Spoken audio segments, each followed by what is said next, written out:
Alright. I got an hour before I gotta leave, so I'm gonna figure out something to do to be productive. But meanwhile, I'm gonna do a little video, which will take up about 10 minutes of my time. I did some mowing.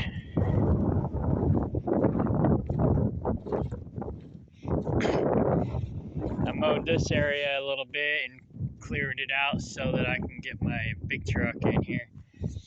I was doing tankers, so my trailer was shorter. Now I got a longer trailer. I gotta make more room. But I mowed all of this up here so people can clearly see where the road is. I need to move this T-post over a little bit.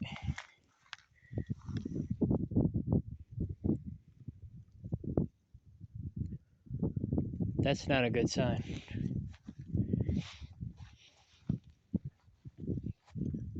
I think that's one of our chickens. Anyway, I'm gonna have to investigate that after we're done with this. So we gotta move this T-post over so we have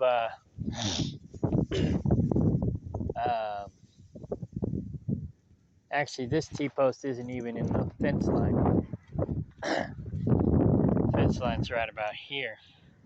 But anyways, we'll put a T-post where we need to, which is what that T-post is for. 14 feet from here, in line with the other ones. And that's where the gate's gonna be in. This is the wood splitting yard. And there'll be a fence here. So we'll come in here to go down to the greenhouse area. And we'll come down here to come into the wood splitting yard. Now, it won't just be a wood splitting yard, it'll be more or less like a lumber yard. And so along here, straight to that other T-post down there, it kind of zigzags a little bit. It goes out and then in. But the T-post furthest to the tall T-post furthest to the right is basically what I'm lining up with. And so we're gonna build a lean shed here to store all the wood, keep it out of the weather. And so that's basically what this is. And so what we did was we measured between the pine trees so many feet out. And that's how we determine where we're going to put the building, because this is going to be a road going along the back side of the building. It's got to be, at least 12 feet, but I prefer 14. Maybe even 16. So this may actually go that way a little bit. I'll have to measure again to make sure these are at least 14 feet from the pine trees. And again, probably more because the pine trees are going to get bigger and thicker, so that'll give us less room. Now, of course, the fence is going to be here, so we'll need a turning radius. So this will actually be more in here, but that's okay. So I love some of the trees that we might want to keep, but we might not. Might end up having to just cut them out or digging them up and trying to transplant them. So yeah, basically this will be the road here. And of course, any trees that are in this path will have to get taken out. But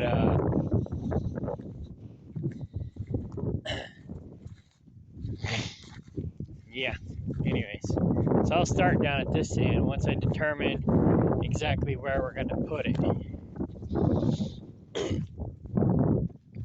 And I'll probably go double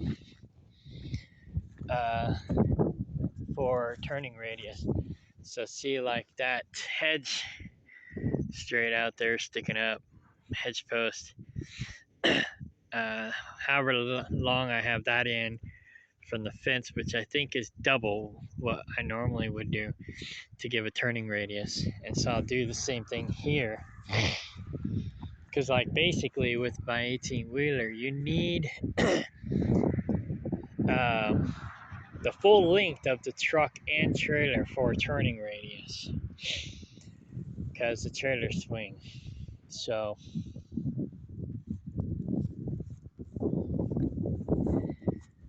basically, from not the short T-post, but the tall T-post, from here over down is basically going to be the building. And I think this will be, I could probably come this way a little bit more, but that'll be the proper turning radius that I'll need.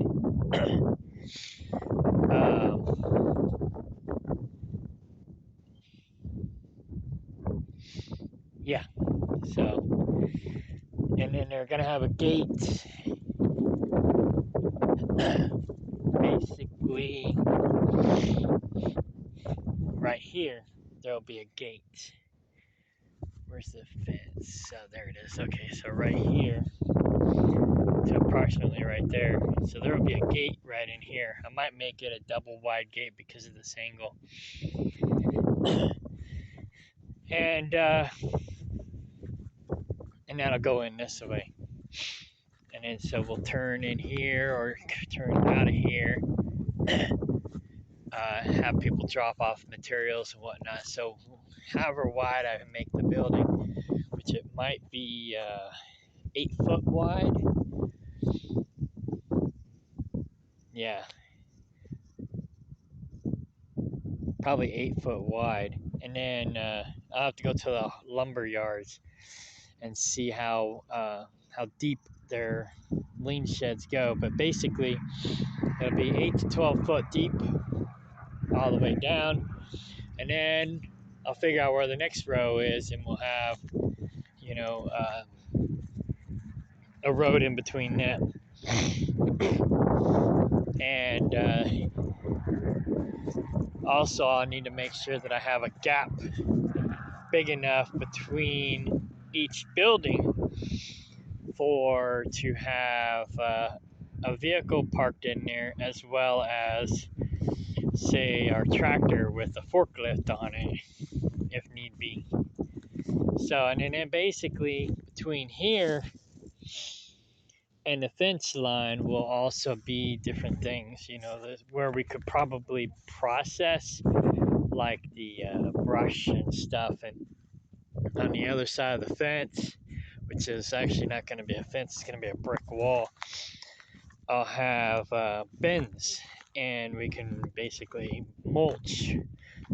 So have a wood chipper here, and then we'll throw all the wood chips over the brick wall into the wood chip pile. So that's the game plan. Anyway, at the rate we're going, it may take us a decade, but eventually we'll make something happen here. I'm just not sure how long it's going to take. But that's the game plan. So this will be the entrance coming in. Then basically go down here. We'll have other things like pallets and whatnot that people can buy. But it'll mostly be stuff that we need that I'll be stockpiling here. And then whatever we sell will be a bonus, So, but then if we don't sell it, it's no big deal because we need it anyways for building material and whatnot.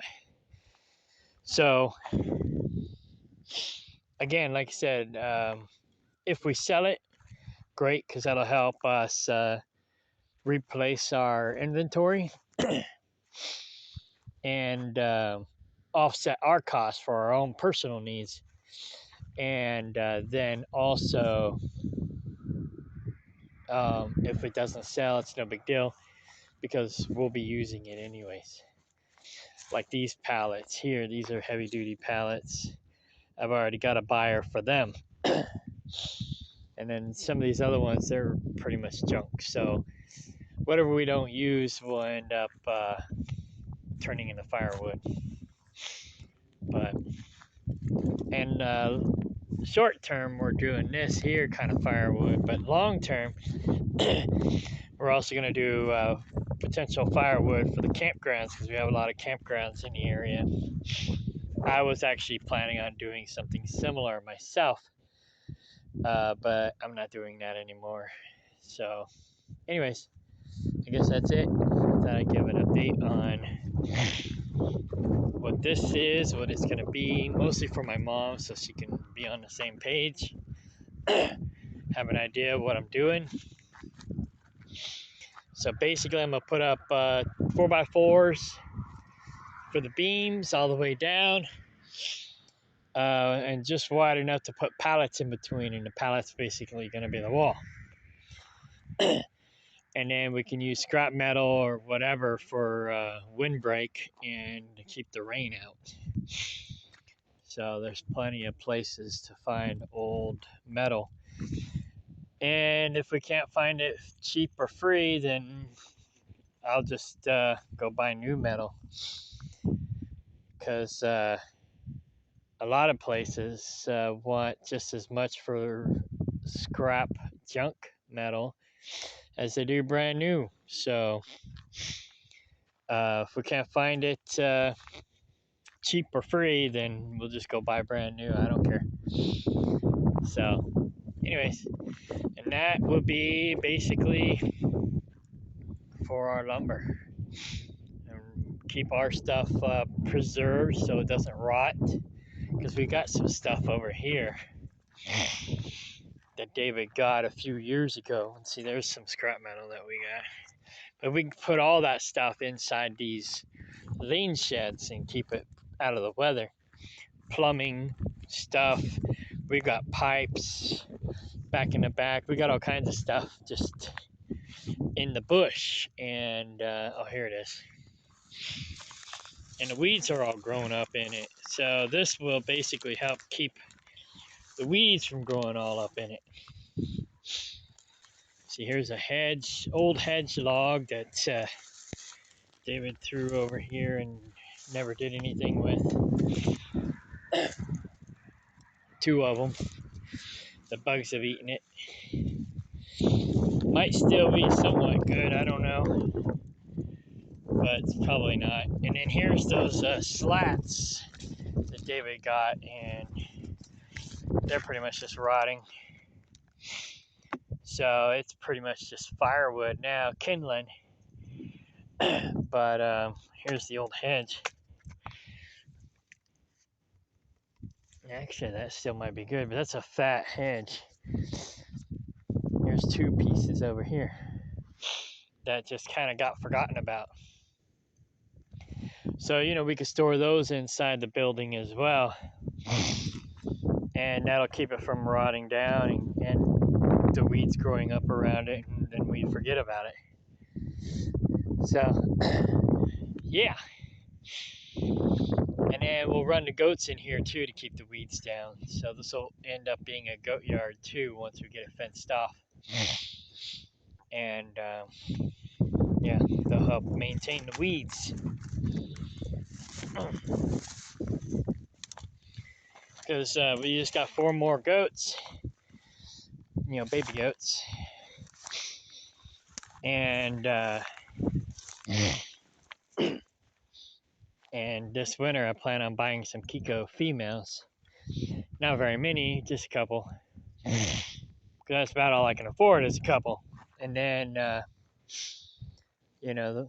more goats we have, the more often we'll have to rotate them between yards. So we'll need more yards. So this will be one of them. And then that front section is going to be probably the next section I fence in for the goats. And then we'll do another section here in the back. And just kind of work our way back, and then we'll start on the other side and work our way back on the other side, making goat yards. And then we can utilize those goat yards for different things, but they'll basically just, we'll rotate the goats in them, keep the weeds down, and whatnot. We can even have like a garden in one of them or two of them. And then once we're done growing stuff in there, then we'll rotate the goats through there. But anyways, all right, I guess that's it for now. Okay, bye.